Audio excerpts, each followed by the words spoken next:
Southampton, I'd like to welcome you all to the bottom of the social hierarchy. I am from the northeast of England, and to be honest, I'm pretty much just hoping my novelty voice will get us through this next 5 or 6 minutes.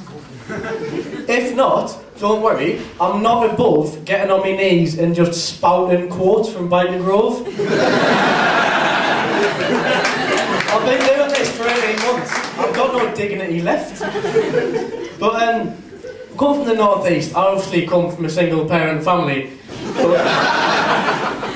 More on that in a minute. There's a lot made of the north-south divide, but I don't really, I've been right up and right down, if you will, and it's not that much difference. I think we need to unite right now against the real shithole, which is Scotland.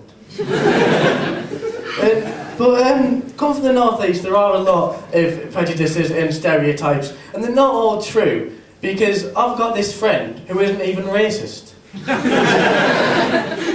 But racism is obviously bad crack and it's just a disgusting thing. But counter-racism, seeing the ignorant cunts be put down by the very people they're trying to oppress or exile is fantastic. The best example of counter-racism, if you will, I've ever seen happened in a Chinese takeaway in Northumberland. And I was just sitting, waiting for my food, and these 4 absolute scumbags come waltzing in. They saw the fella on his own behind the counter and just started abusing him. I'm not going to, I'm not going to do it. It made me feel physically sick, to be honest, right? But you know those moments when you think, if I had 1 ounce of masculinity, I'd assert it right now, but you don't. So all you can mind is a sympathetic glance to the victim. And after about 2 minutes of relentless abuse, this poor fella just snapped. And he looked up from his chicken chow mein with such anger, purpose and dignity. Look, the biggest, stupidest cunt right in the eye just went, "Fuck off." And he spotted me in the corner and just goes, "Oh, not you, mate, you're all right." And then, but I'm turning 20 at the end of the month, and I've just been thinking, I know I'm in a bit of an early life crisis. I know 20's not old, because I can count 54. I went to school once. And I just miss, childhood naivety and innocence. You know when you, it's quite bouncy. You know when you don't have to think for yourself. Your parents just tell you things, you take them as fucking gospel. My dad used to play with my head so much, because I remember we were out.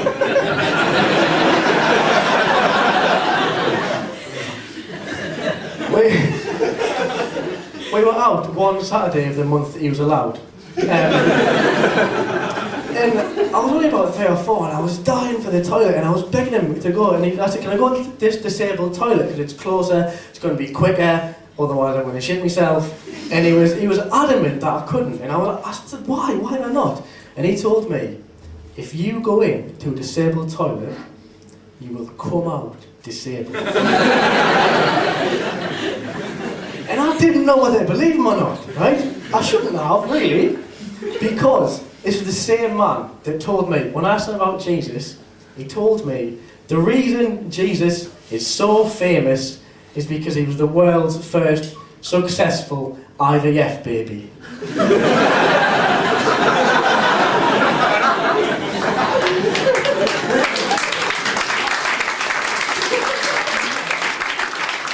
Which is probably why I've got such a dim view on religion. I got stopped the other week by an evangelical Christian fella, you know the sort.